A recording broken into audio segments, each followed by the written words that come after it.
So for whatever reason, I've noticed that a lot of online content, especially people doing what I'm about to do, which is a budget shop and cook, start in the car. And I don't know why that is, but here I am in the car, about to go into a grocery outlet to see what I can get for dinner tonight. I am going in without a list and without a credit or debit card. I'm just taking the money that is in my wallet, and I don't even know how much that is. So the theme of this, and in fact the theme of this whole series, is going to be kind of winging it. So let's see how much money I have to spend, and then let's go in there and see what I can find. I am going into my wallet. I have some change, and I have, ooh, okay, this is more money than I need. I have $30 whole, so there's no way I'm gonna spend that. What I'm hoping to do is not break one of these bills. Ideally, I'll stay at 10, but again, I've never been in here before, so we'll see if I have to use the 20, but I'm absolutely not spending $30 for dinner. That's insane. I cook for 3 people. I usually prepare 4 servings in each meal. So I'm gonna say we're gonna stay with 10, but we'll see how that goes because again, I don't know. So let's go.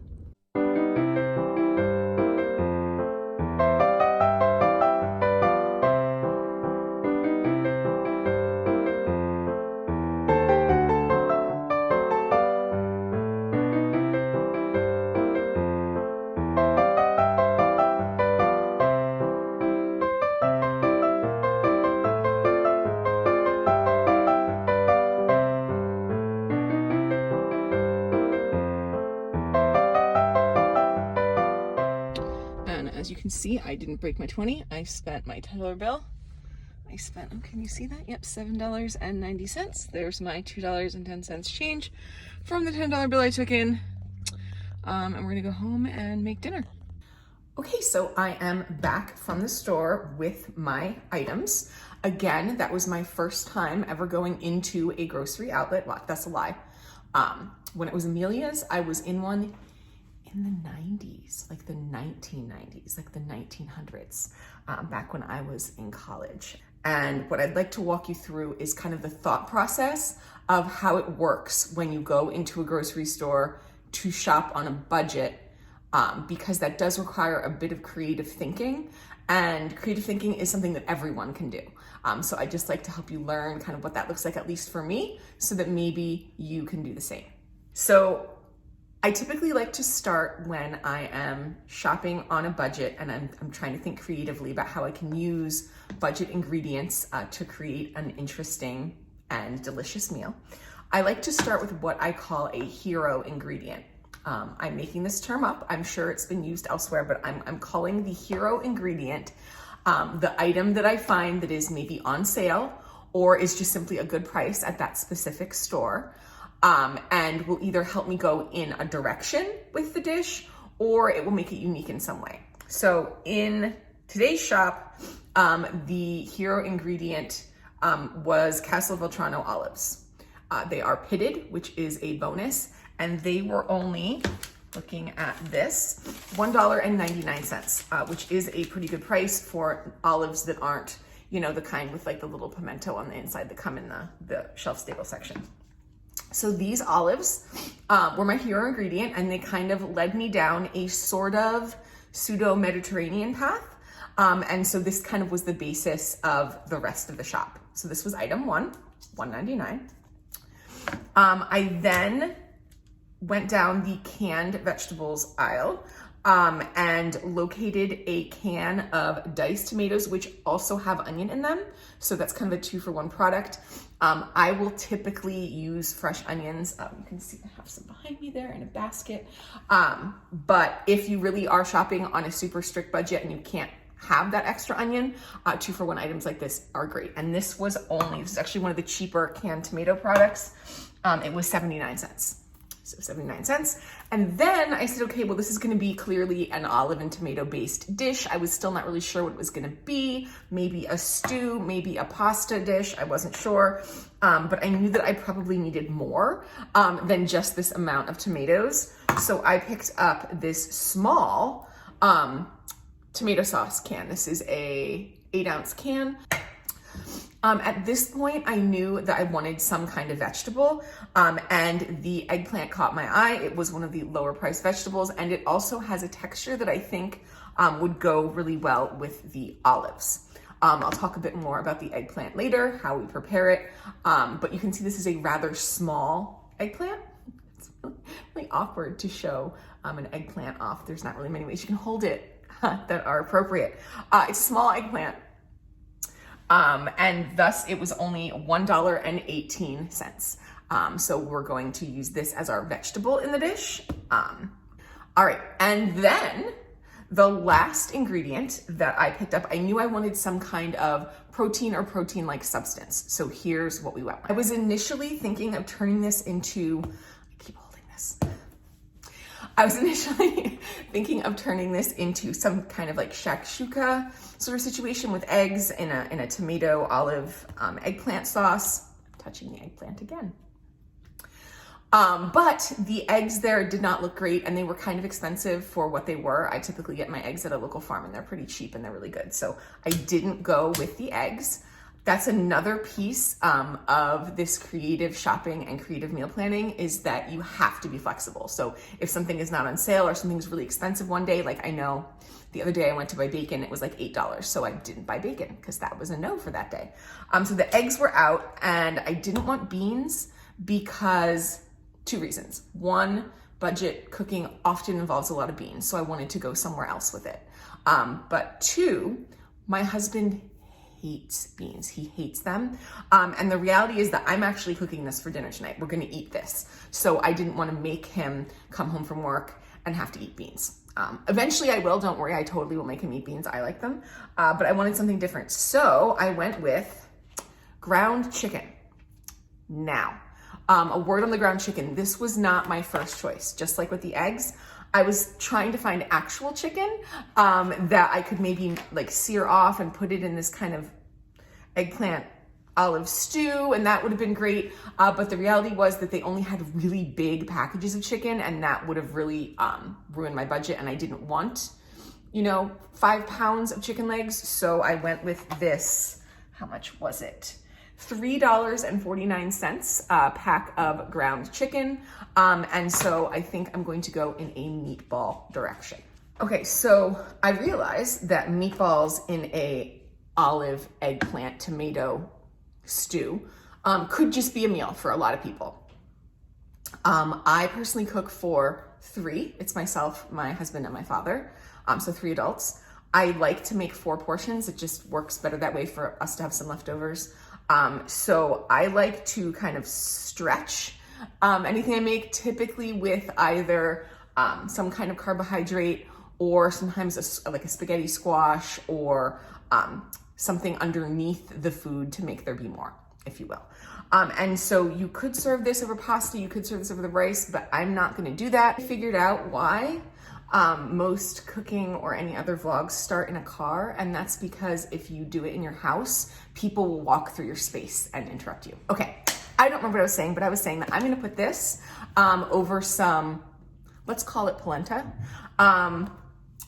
Grits, polenta, I think they're the same thing. I'll research it and I'll let you know. Maybe I'll pause right here and do a voiceover. Is you combine 1 part cornmeal and 4 parts liquid. You can use water, you can use milk, you can use stock. I usually like to use half milk and half water, but if you only have water, you could certainly do that. This obviously didn't come from the shop. I looked everywhere at the grocery outlet and they did not have cornmeal, but this is like pennies. So I believe like a pound of cornmeal is like $1 something at most grocery stores. I'm gonna use a 1/4 cup of it. So let's call it a quarter, let's call it 25 cents, just to be fair, worth of cornmeal. We were at $7.90, so we are now at $8.15, which still keeps us under budget. Just a word about some other things I'm gonna use. I do have oil, I do have flour, and I do have like basic pantry spices like garlic. I think I have some oregano, black pepper, that sort of thing, crushed red pepper. So basic dried pantry spices I will not be including in the totals for the cost, but I did notice that the grocery outlet had a really amazing stock of spices in bags that if you have little jars you could easily transfer in, and it was like a pretty big bag for like 99 cents. Do you hear that? Do you hear that? That's why people do vlogs in cars. Okay, anyway, so you can usually get spices pretty inexpensively. So now that we have our food, we've done our shopping, I've explained the process of how I kind of thought creatively to make this meal work, let's cook. I'm holding the eggplant again. So the first thing I'm gonna do is just chop this up. Some people like to peel it because the skin can be kind of bitter. I like to leave it on because it holds the vegetable together better during cooking. And this was also an important ingredient in my meal because I can do this with it, and I think that this is required. I think this is a part of every food blog. Like, you have to do this, right? Okay, ready? Did it work? I don't know. So now we're gonna salt the eggplant. There is a reason why you do this. I don't know what it is. I just know that you do. You're supposed to salt it and then let it sit there, and it like gets kind of weepy after a while, and it brings the liquid out. Maybe that's why, maybe so it doesn't get mushy, but we're just gonna take the salt and just salt it. So it's gonna sit there just like that. Super easy for like a little bit. Time to make the meatballs. I'm not actually going to make them on camera because I'm literally like pressing stop and go as we record this. I record this because I'm all alone. I'm not going to touch my phone with my meaty hands. So really, to make meatballs, you roll meat into balls. Perfectly simple. If you're making like Italian meatballs, usually with beef, sometimes you will add breadcrumbs and egg. I'm not going to do that. This is just really going to be balls of ground chicken. I've said balls a couple times now, and I've held the eggplant awkwardly, so this is turning into a different kind of video. So I'm just gonna season this really simply with, this is awkward, I'm gonna stand up, salt, pepper, and we're gonna open that, there we go, pepper. A little bit more than I wanted, but that's okay. A very little bit of garlic powder, because I only have a very little bit of garlic powder, and then a really, really, really small amount of crushed red pepper because I want to put some of this in the sauce, and there just really isn't a lot. So I'm gonna do about half of what's in here. So like that much. Oh, it's really wee. In there. And then the last and probably most important thing, if you don't have any seasonings, you don't have anything at all like this, that's fine.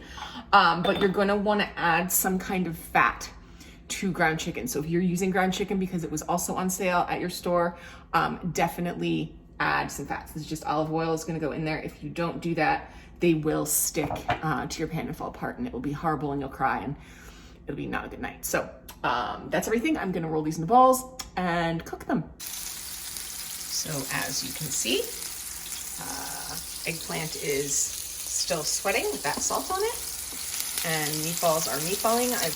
Keep in mind that these are ground chicken meatballs, so you're going to want to make sure they're cooked all the way through. As you can see, I'm cooking them on the stovetop. You could just as easily do this here and then pop them in the oven if you wanted to. My goal here is to at least get them browned all the way around the outside, and then I might just finish them for like maybe 5 minutes in like a 375 oven, or if I'm not going to burn them, I'll just finish them on the stove. Alternatively, depending upon how much time you have, once you make the kind of ragu, you can also finish them in that sauce. So that'll be another alternative. Again, there are no real rules here in cooking except don't make people sick. So the one rule is the chicken gets cooked through. Everything else, how you get to that point, is up to you. All right, while my meatballs are still cooking away, I was preparing for the next stages of this. I am going to cook the eggplant in the same pan here, so there's really nothing I can do with the eggplant this time. But I was getting set up to start my polenta / grits. We're gonna call it polenta because it sounds fancier. And I found out that all of my measuring cups are in the dishwasher, and I don't want to wash them. So sticking with the theme of this is not, it's a little bit science, but it's not a perfect science. Here's what I'm gonna do, and it's gonna horrify a lot of you who might be rule followers or very type A. Don't worry, I am too, but cooking allows you to kind of let some of that go. So instead of measuring out my cornmeal in a measuring cup, I'm gonna use any old cup that I have. And that cup today is gonna be this wine goblet or water goblet or whatever you wanna use it for. I drink wine in it. But I'm going to measure out 1 goblet full of cornmeal, and then I'm just gonna use 4 goblets full of liquid. So I'm probably gonna do 2 goblets of water and 2 goblets of milk. People say I say that wrong. Milk, I'm not sure, someone correct me. But yes, so 1 part and then 4 parts. It doesn't matter how big the part is. I kind of have to say, I know I bought this ground chicken because it was the cheapest option, but these look really tasty and they smell really good, even though they're very, very basic ingredients. So I'm kind of excited about them. So what I'm gonna do now is I'm gonna take these out and I'm gonna put them on a plate, and they're gonna sit on that plate for a little bit. And then we're going to cook the eggplant in this same pan, and we're not going to clean out the pan because see all that goodness down there? We want that in our stew. So that is going to go in there, and I'm going to season it with the exact same things I season the meatballs: a little bit of garlic powder, a very little bit of crushed red pepper, regular pepper, and then I'm just going to do a little bit of salt. Okay, at the same time, I am just kind of sauteing this eggplant. I keep forgetting the word eggplant. Making sure that it doesn't suck up all of the oil in the pan, and if it does, adding just a little bit more of whatever fat I was using to fry the meatballs. And as they're doing that, because sometimes we just want them to sit and just have a moment to get a little brown and crispy on the edges, while that's happening, I'm going to just kind of slice up these olives. Maybe I'll quarter them, I'm not sure, but I definitely don't want them this big in this dish. So I'm gonna make them smaller with my trusty knife. No fancy tools needed here. And then what we're gonna do is we're going to move this eggplant, once it's completed, onto the plate that contains the meatballs. You could certainly use another vessel, but I don't like making multiple dishes dirty. And they're going to sit over here, again, waiting while we create the tomato olive sauce. Now, there's a reason for that. So we are cooking things kind of separately for a reason, and that reason is integrity. Specifically flavor and structural integrity. So for example, here are my still cooking beautiful eggplants, here, little eggplant cubes. And these, as you might be able to see, are getting kind of, let me show you this here. They're getting kind of like brown and crispy. Yeah, brown crispy, I don't know if you can see that. Oh, there it is, there's the brown crispiness, yeah. And we don't want to simmer these in the sauce while the sauce is cooking, or they'll turn to mush. So once they're nice and brown and crispy, just like the meatballs are, we're gonna put them over there. So it's the same process. I browned the meatballs, I set them aside. I'm a little bit browning the eggplant, I'm setting it aside, and then I'm gonna take my olives and my 2 tomato products and make a sauce and then incorporate it all back together. This does not require any more than that 1 extra dish over there that the meatballs and the eggplants are going on. It's all being cooked in the same pan, just at a different time. It is important to note, if you are a recipe following type of person and you're just kind of following along with me and redoing this, I am not using the entire container of olives. I have about, I don't know, 15 here, a small handful. So this is my hand as it relates to the amount of olives. Again, not a science, but I'm gonna put a little bit more than half of that container back in the fridge to use for a later recipe. So let's see if I can do that thing again like I did with the eggplant. Wanna see if I can do it? Okay, ready?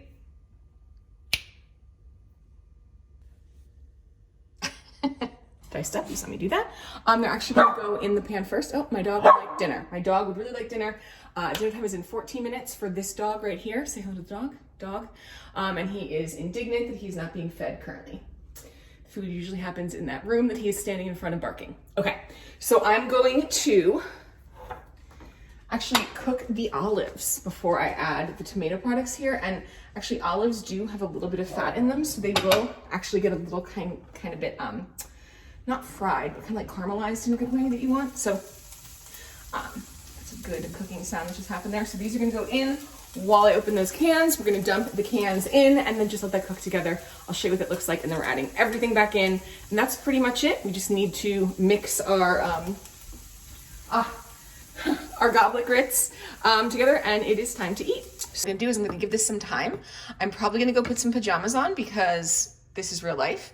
And then once these are kind of heated up and kind of break down a little bit, I'm gonna add back into that the eggplant and the meatballs. I'll show you what that looks like. All right, and there we have it, bubbling away, everything combined together. We have our eggplant and olive stew with chicken meatballs. And we're gonna put it over some polenta, but again, you could put this over any carbohydrate or just eat it as it is if you are not a person who does carbs. Now, there is one thing I wanna show you in addition to this that is kind of weird, but I think it's important. And that important thing is, I'm gonna show you, this is scary for me, my sink. Okay, these are the dishes that resulted from the making of this meal.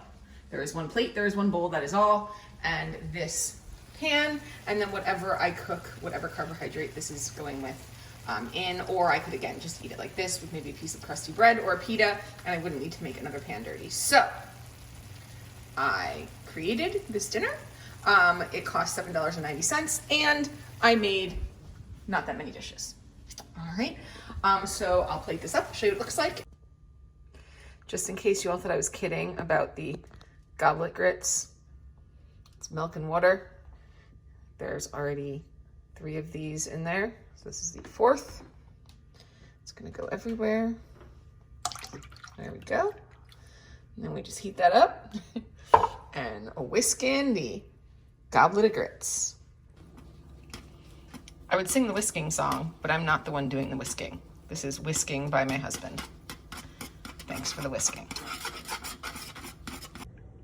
And here's the final result. This is, I'm calling it, well, it's important to call it something fancy. So this is chicken meatballs in a olive eggplant ragu over polenta. Doesn't that sound fancy? Yes, and as you can see, this is 3 portions, and then there's still some of the ragu left that I might use later over pasta or in a omelet of some sort. So final result, I am not in this shot because I am 100% wearing pajamas at this point. Proof of pajamas. I hope that you enjoyed this and that this was a helpful video to help you really start thinking about how you might be able to use creativity to plan for, well, not really plan for, no, to create budget meals with no plan.